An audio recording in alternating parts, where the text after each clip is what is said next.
So here's what I have so far. I just like to start with getting the entire thing sketched out, and so that way when I start with the paint, everything's just completely out of the way.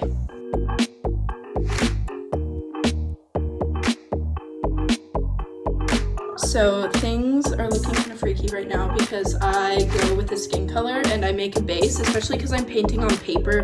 It can look kind of like flimsy unless you have like a really good layer of paint on it. After this, I'm gonna start adding values. I'm gonna go into the eyes. I like to start with the eyes because it makes you feel like you've really made some progress once you finish the eyes. So that's what I'm gonna do next.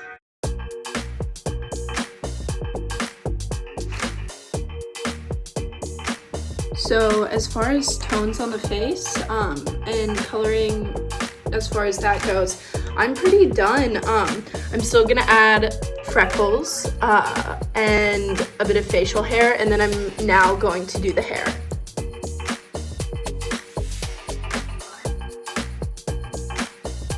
Okay, so the face is done. Added some facial hair, added some freckles, fixed the hair, and so now I'm gonna start on the body.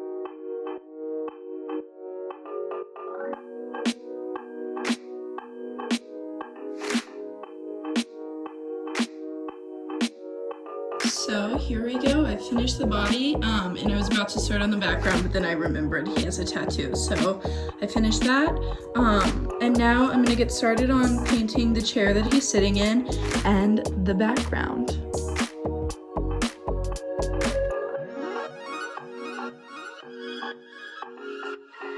And here we have the finished product, the fruits of my labor, the face, the body, and of course, the whole thing.